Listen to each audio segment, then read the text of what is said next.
phones off, so let's give her a call.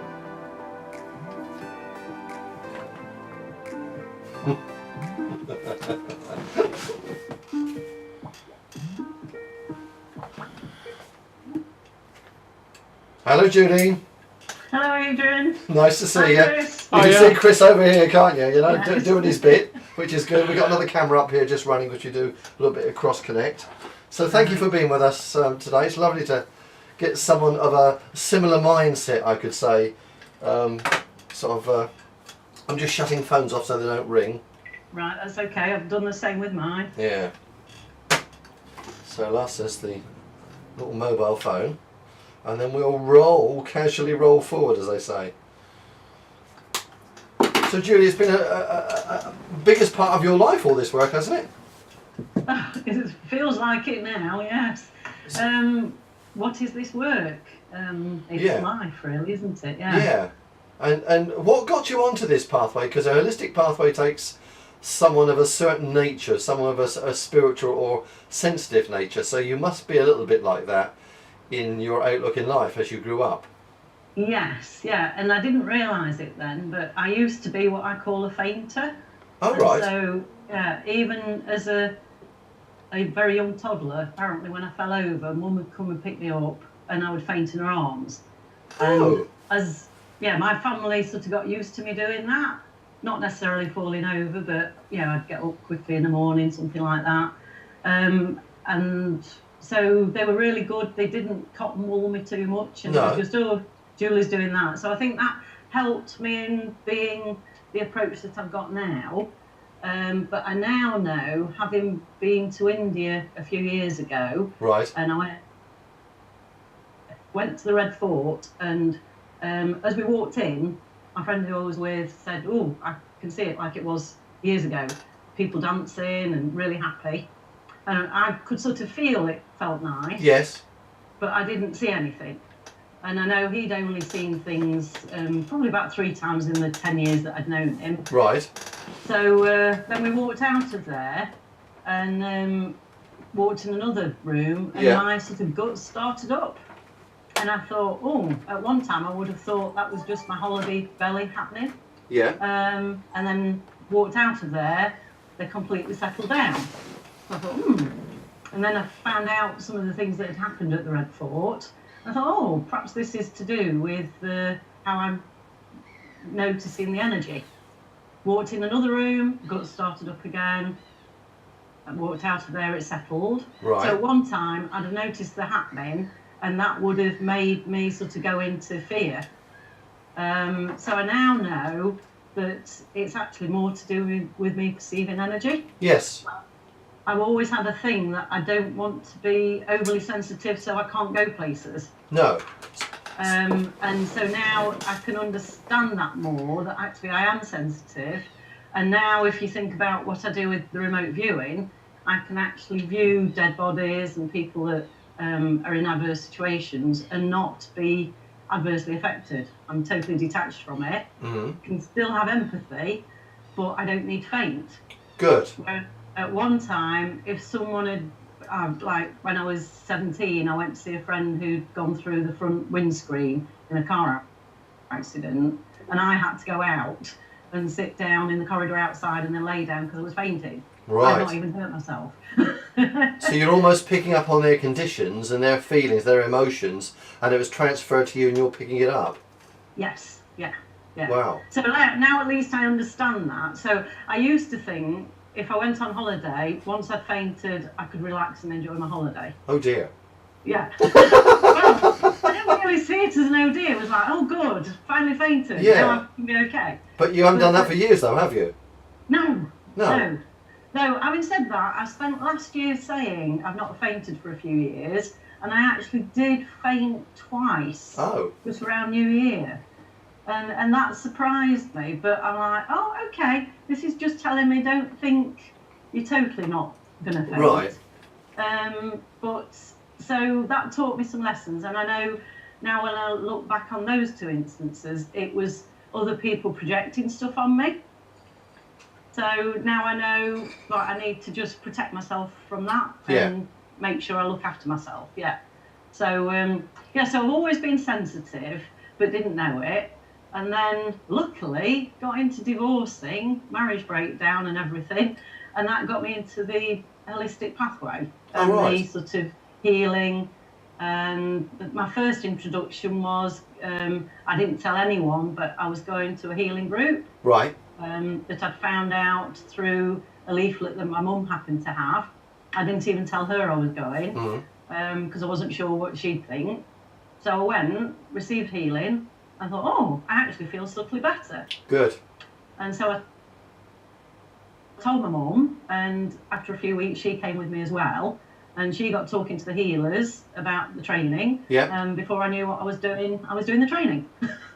So, yeah, and that was my first real introduction to healing as such.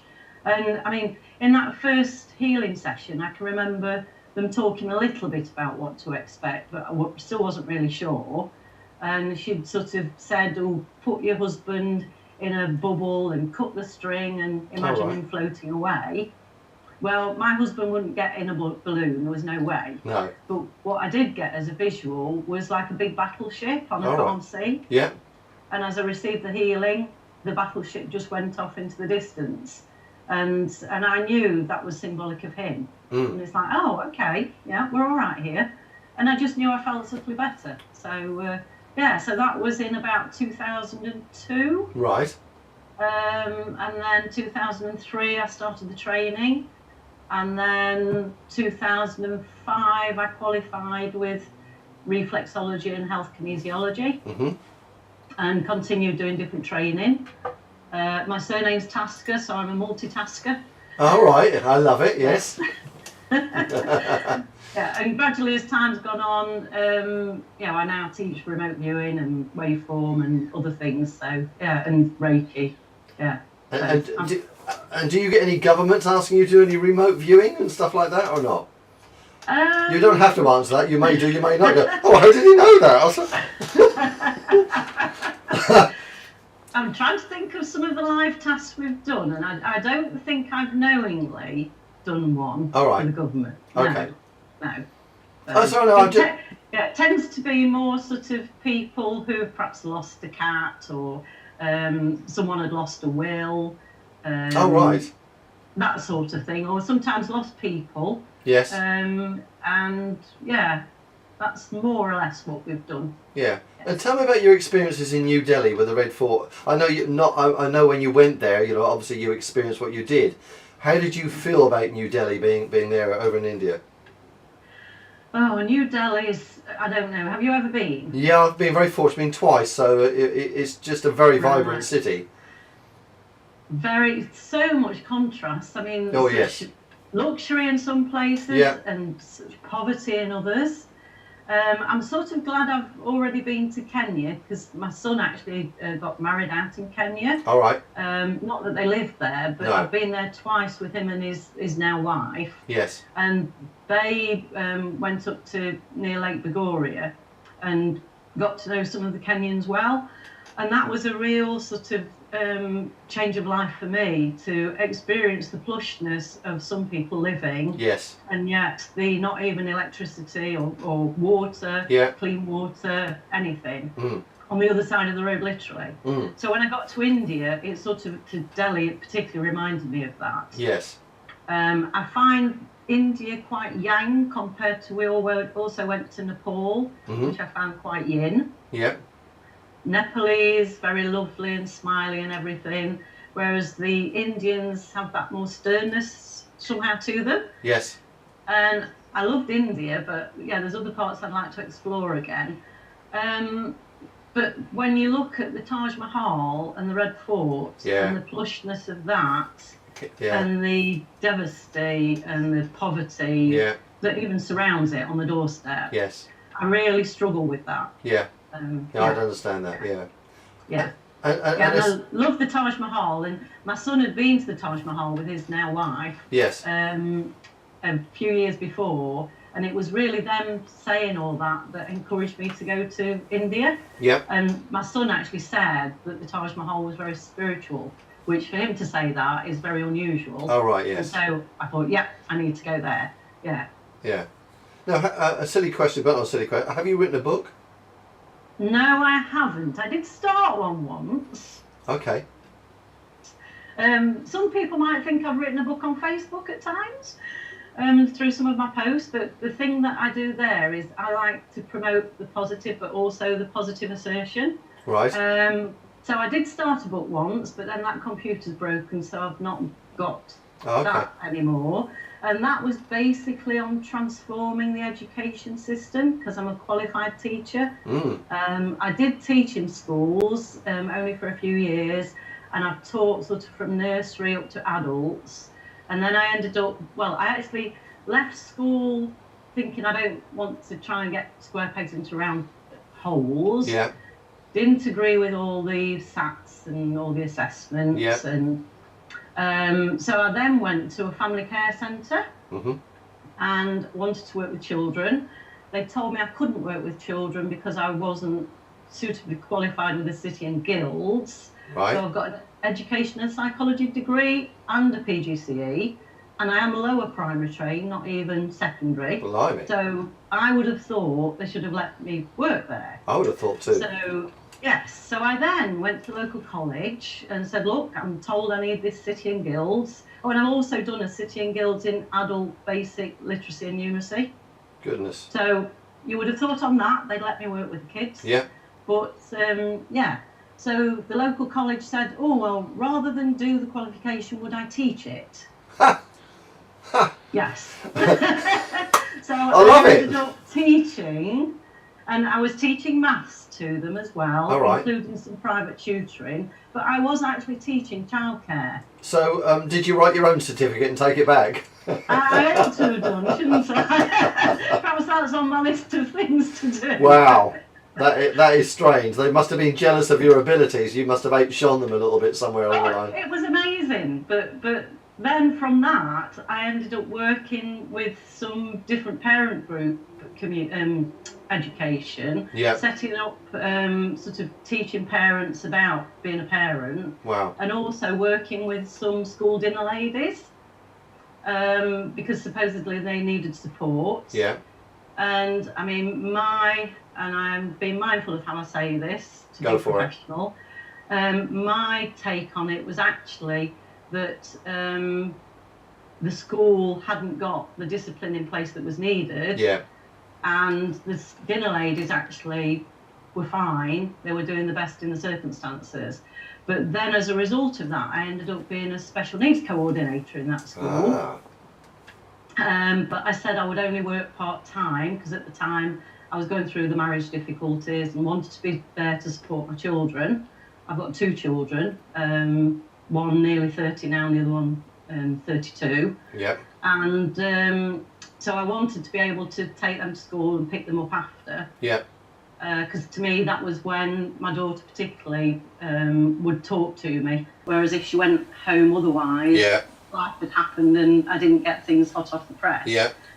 Yeah, so I said I'd be a part-time special needs coordinator, but as long as I could leave to pick my daughter up. So I literally was paid half pay for working up until 3 o'clock. Wow. But that's my passion.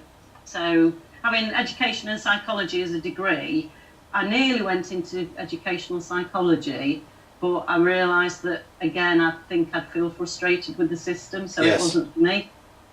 Yeah. So what's your plans for the next 5 years? Because, I mean, do you know where you're going? You know what you can do, but do you know where you're going? I'm surrendering. It's really interesting. Yeah. And I keep surrendering. Yeah. So in January, somebody asked me, early January, if I was religious. And I said, no, I do believe there's a force, there's an energy, God, if you want to call it God. Yeah. And then a week later, I was actually going to church in my local community church, right. Evangelical approach. Yeah. And I went every Sunday until March, and then life's taken me elsewhere. Right. At the first session of going there, they were all very welcoming, and you know, it's somewhere that I had been taking my granddaughter to a play group. Yeah. And I hadn't even realised it was a church. Right. And then suddenly, it felt right to be going there as a church. And there was just one man who, towards the end, because afterwards they have a sort of free cuppa Yes. And just so you can be a bit less Chit-chat. formal. Yeah. And there was just one man came over and sort of said, right, yeah, you're coming now, you need to come every week. And I was like, oh, okay, do I? And I left and I thought about it. And then the next week I sought him out and I said, oh, nice to see you again. And he started with you need to come every week. And I said, well, actually, I don't believe I do. Because I believe that, God, or whatever we want to call it, is if I only connect on a Sunday, then that's not helpful. Right. Yeah. So my approach is that I'm starting to try to understand the difference between the different parts of the Trinity, God, Father, Son and the Holy Spirit. Yeah. I've been watching loads of stuff on YouTube, Sermon on the Mount. Right. Trying to understand where all that is coming from. And I know one of the things that they're sort of saying quite consistently in different places is that there will be another coming of Christ. Right. And that there'll be a church that is completely new that will rise up. Now, the church that I went to, when they were talking about that, they seemed to think it was them as a church. Of course they do. Every other church thinks the same. It's my church. It's my religion. They're already there. Yeah, in their heads they are. So how can it be? Yeah. So, and I mean, they know I do healing, and I've told them I teach Reiki and for the Healing Trust. Yeah. And they've been okay with that. Yeah. And they do a bit of healing actually in church. And I've not actually received any directly as such. Mm-hmm. But so 5 years' time, if you'd have asked me 5 years ago, I definitely wouldn't have moved house as often as I have. Right. And I've moved about 6 times in the last 6 years. Wow. And I'm hoping, last time I moved to be close to my daughter, but then her marriage broke down. And it was a good job I was there, so I know I was needed there by the universe. Right. And to support her and my grandchildren. And so now, then she moved, and I've moved to be near her again. Right. But I feel much happier here because I'm nearer more of my family and friends, and it's really on the edge of a park that I pretty much spent a lot of my childhood and teenage years nipping over the wall when the park keeper had thrown us out and going back on and all that sort of stuff. So I feel as though I've come back home, so I don't know where it's taking me. So you're sort of settled on logistics where you live, but what about what parts of the holistic spectrum do you want to work out with now? I mean, you used to talk about when you used to faint, and you're not fainting anymore, which is good news because you're feeling and sensing those energies. So let's say not remote viewing, but do you see the energy around people, or do you just feel it? Do you see the aura? Right, very occasionally I have. I can remember there was one particular time I was working doing some healing in my conservatory, and as I got to the person's solar plexus chakra, it was as if there was a heat haze coming off it. Yep. But it's like as soon as I saw it, it went. Yeah, but that will do because it's conscious mind as against subconscious mind. That's right, it will do. It's a fleeting glimpse if you register it too easy. If you're zoned out, it'll stay with you. But and it sort of reminds me of, there was once I was on a walk and we were looking at a stream and I saw this spider in the water. Yeah. And then I realised it wasn't in the water, it was a reflection. Right. And then I looked and I could see the spider, but then I could not see the reflection. Right. That is, it That's was weird. So incredible. Yeah. Yeah. So, where am I going with it all? I love the remote viewing, and I really, I've had various perceptions. One of my perceptions is that the monetary system will come down. Yeah. And having worked for a bank for a while, and also in Sarah's department, the National Coal Board, I didn't think about money like I do now. But now my big thing is that money is actually man-made.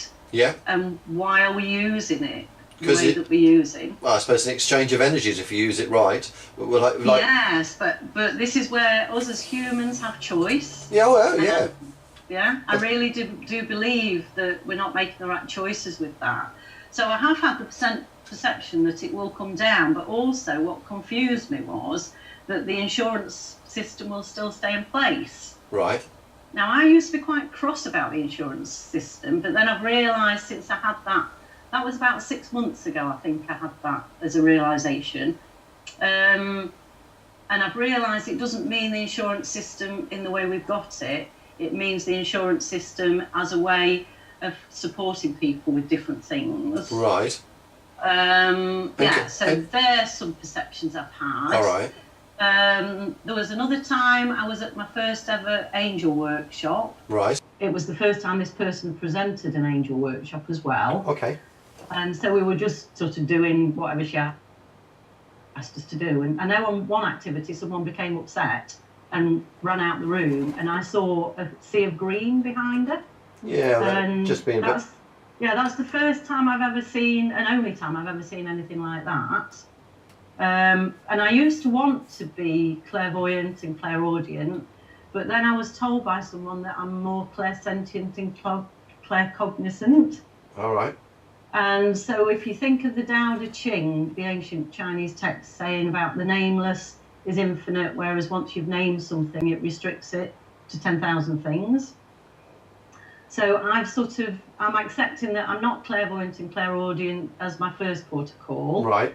But since I've given that up, I've actually had more come to me. Yes, I think you're open to...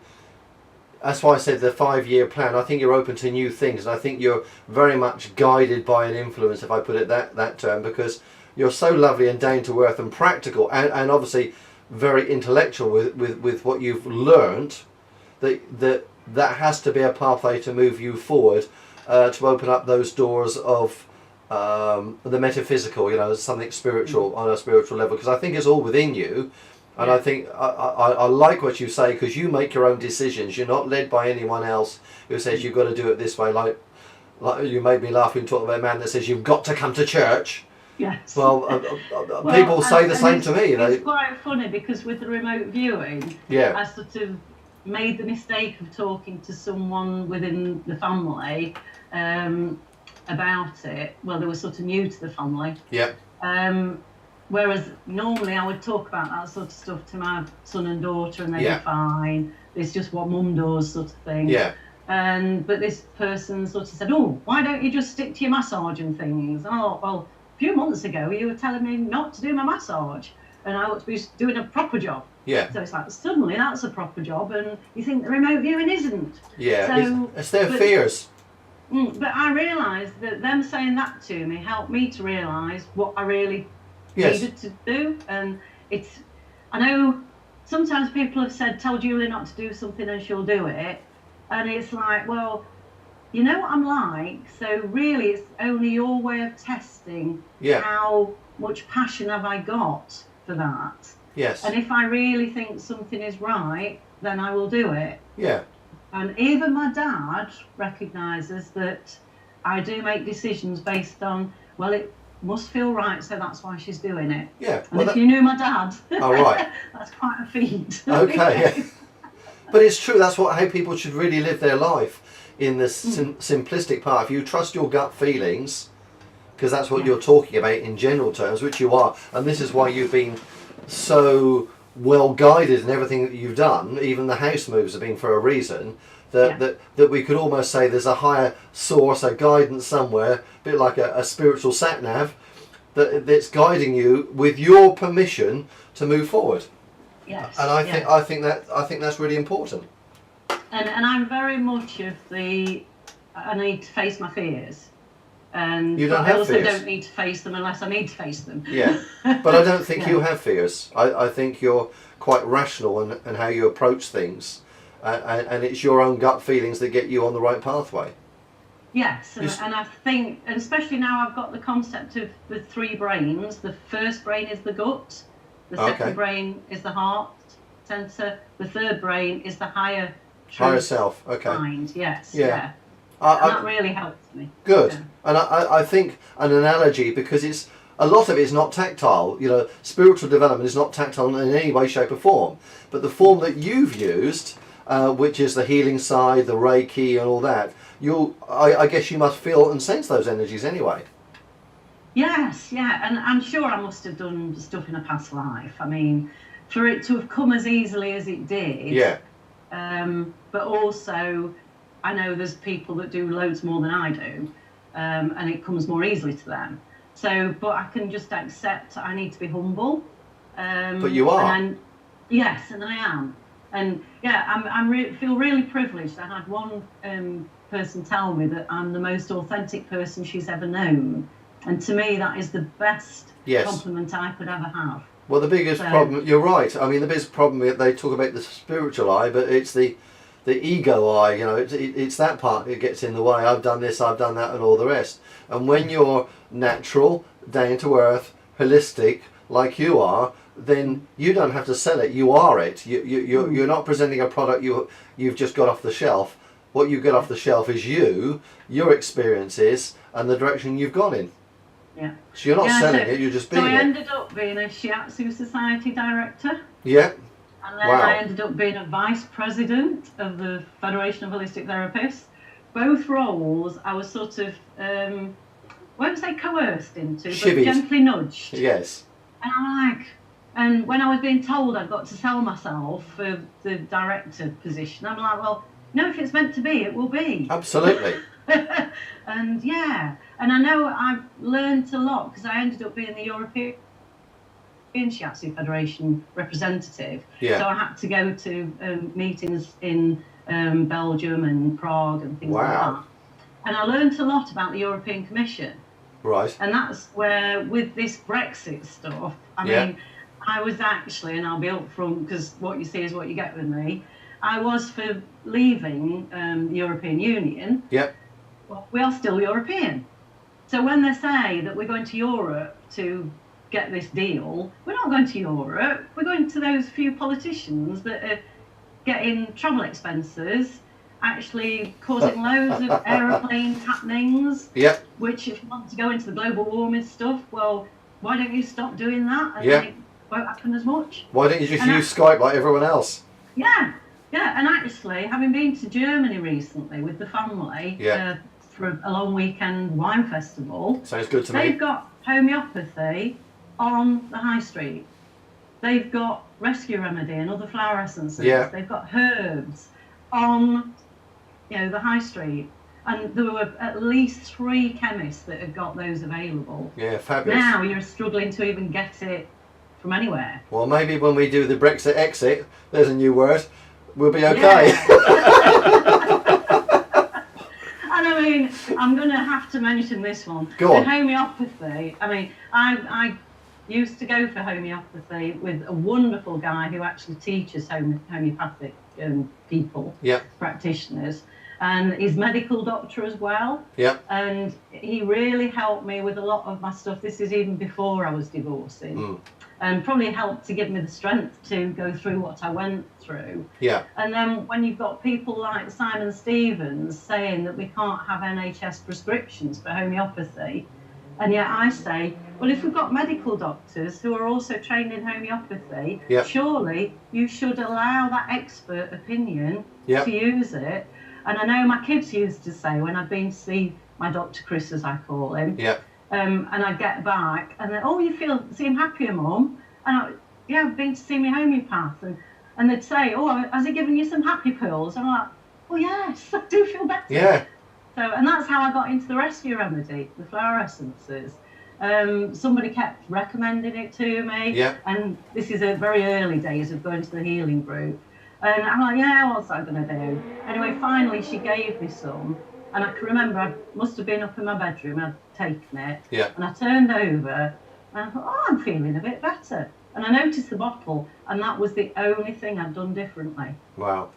So, and when I was in Kenya, my gut started up in the 2nd week, and I just took some neat rescue remedy. It totally calmed down, because it had gone all sorts of hot and things, totally calmed down. From that moment, I had rescue remedy in every bottle of water I had, and I wasn't ill. And it was just incredible. And so ever since then, as soon as anything like that might happen, I'll try and preempt it, so hopefully it doesn't happen anymore. No. But yeah.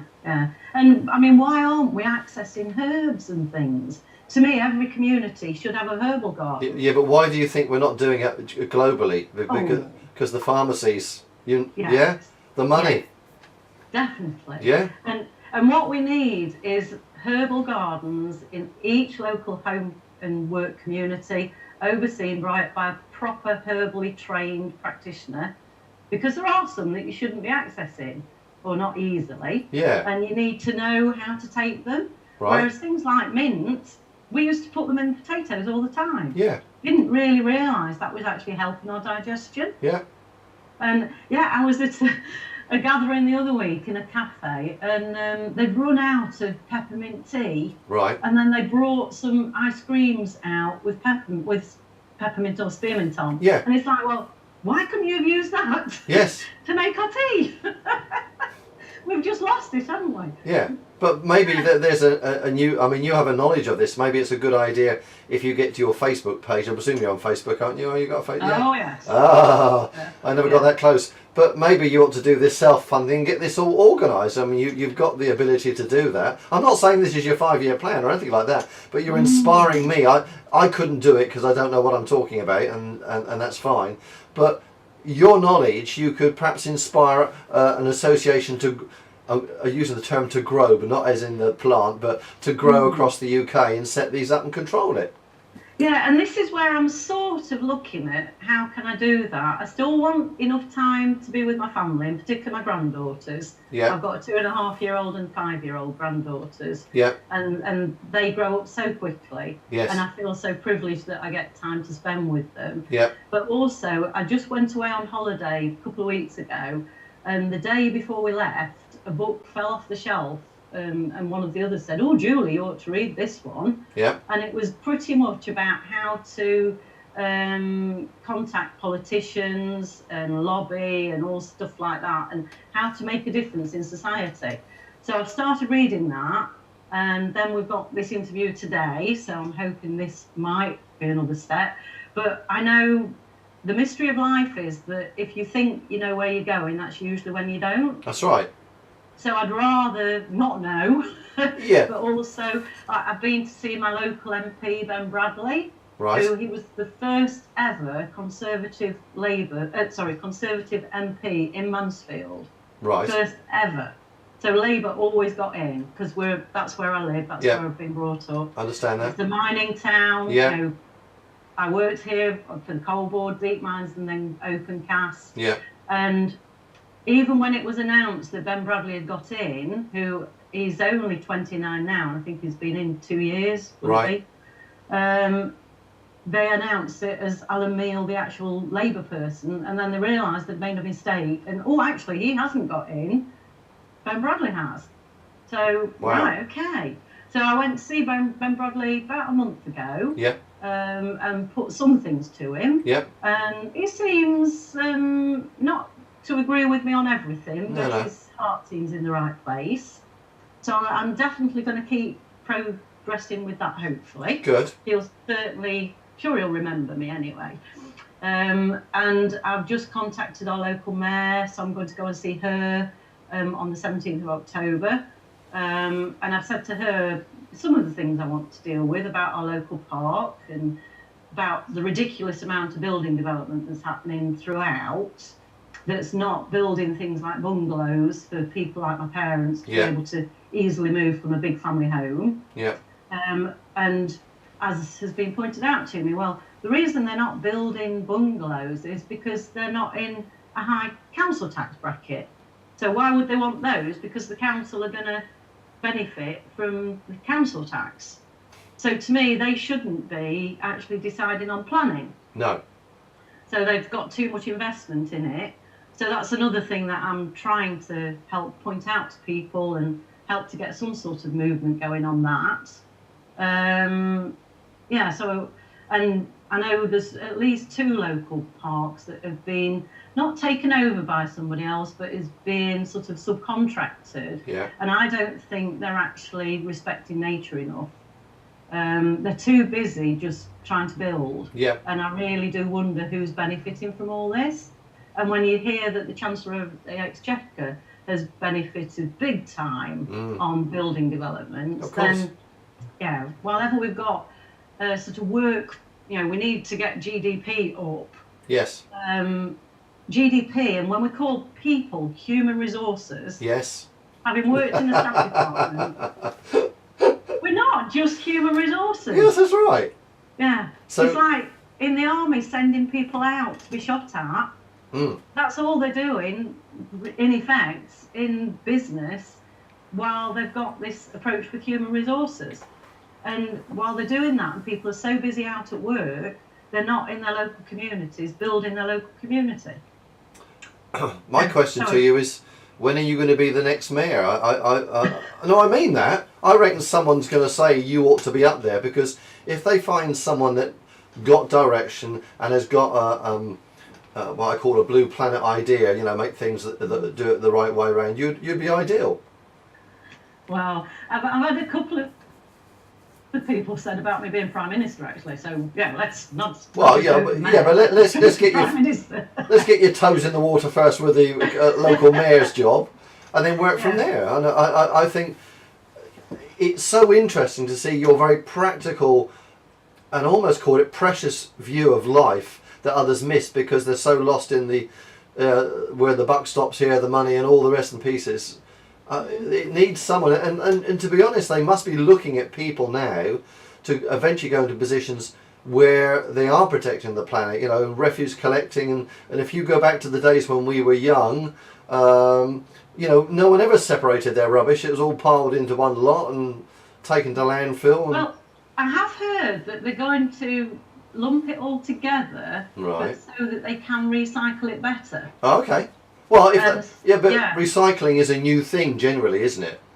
And when I found out that in Mansfield, or this is my belief, yes, I read, that when they were first recycling, we were having to separate it out and got fined about £1,000 if you didn't. Wow. And yet they weren't even recycling it. No, that's right. No, I've heard that locally, wherever I come from. Years they were doing that. Yeah, that's right. Yeah, absolutely. How ethical is that? Well, but you know, let's not get too political, but it is the government.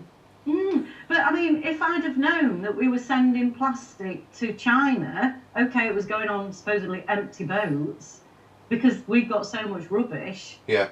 I wouldn't have been using the plastic that I've been using. But also, why are we using so much in this country? I agree. If you go to the rest of Europe and they're not using it. No. No. So why are we? Someone's making some money somewhere. There must be. Yeah. Yeah. But also, they could be actually deciding that they could make roads and things out of Yes, I was going to mention that. I've seen one or two little adverts come up. The compressed rubber and you know it is so resilient. So yes, I think there could be some good things if they get that process right.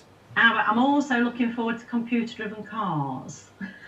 Okay. And I know a lot of people are like, oh no, we can't have those. They'll never work. Well, they do. You look at, there was one that ran someone over in America, and apparently it was a woman that was on a bike with loads of carrier bags on her handles. Yeah. And the computer couldn't understand what it was.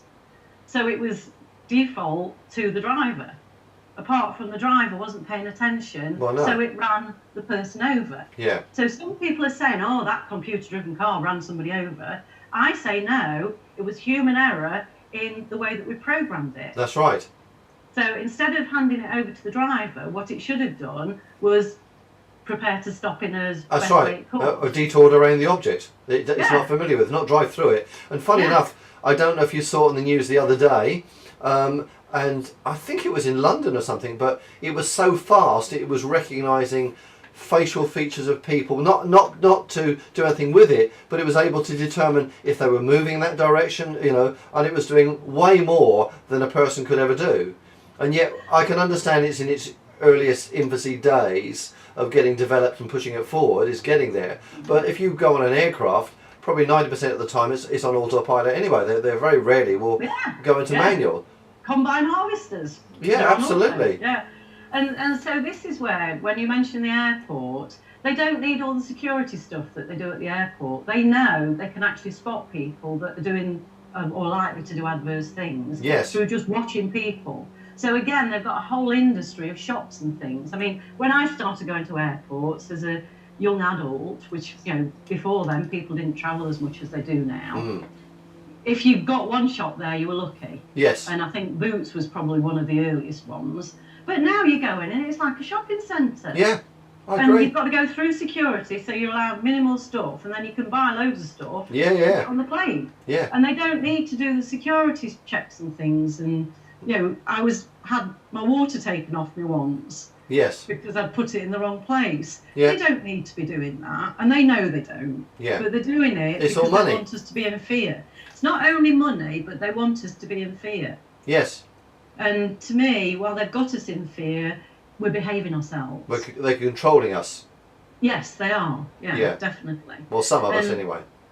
Well, we have to comply sufficiently, and I'm Absolutely. looking to comply sufficiently. I was on about going to China to teach English at one point, and Yes. my son sort of said, "Mum, I think you'd be better not to, because I don't think you'd comply enough, and you'd probably get arrested." Yes. So, No, so I want to be here for my family and friends, and so whatever I do over the next 5 years, because you can tell I get passionate about things, I don't want that to distract from having a proper relationship with my family and friends. Yeah. And so I know how I was when I was teaching.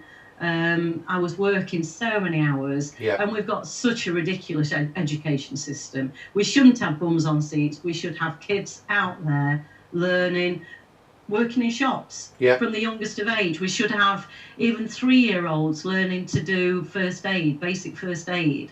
And every single year revisiting first aid, but getting it, more and more, and learning to use a defibrillator, all stuff like that. Yes. And I mean, I've got a passion against charities, because to me, the stuff that charities have to be used for shouldn't have to be used. No.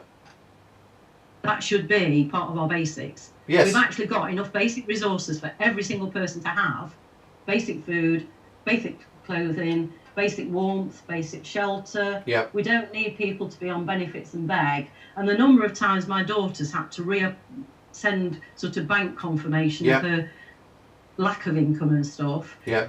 It's just ridiculous. Why put her under that stress? She's got enough to cope with 2 young children, single parent.